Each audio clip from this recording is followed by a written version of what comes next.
Hello and welcome to this video on the implementation of an algorithm on how to restore IP addresses from a given string. We will start by discussing the problem statement and the input and output of our function. The problem statement is to take a string as input, which represents a number, and restore all possible valid IP addresses that can be formed from this number. The input to our function is a string and the output is a vector of strings containing all possible valid IP addresses.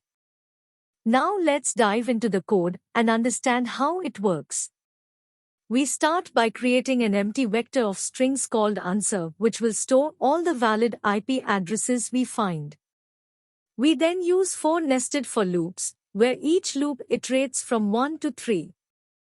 The outermost loop is for the first segment of the IP address, the second loop is for the second segment, and so on.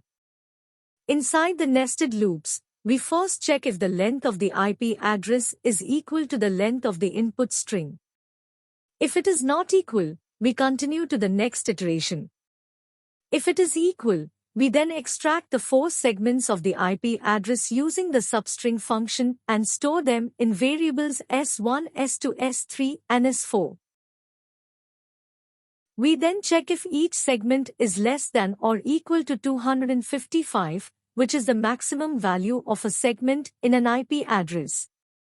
If all segments are valid, we then convert them to string and concatenate them with dots in between to form the final IP address. We then check if the length of this final IP address is equal to the length of the input string plus 3, which is the number of dots in the IP address. If it is equal, we add this IP address to our answer vector. Finally, we return the answer vector, which contains all the valid IP addresses that can be formed from the input string. And that's it. With this code, we are able to efficiently find the number of valid IP addresses from a given string. I hope this tutorial was helpful, and if you have any questions, feel free to ask in comments. Thank you for watching.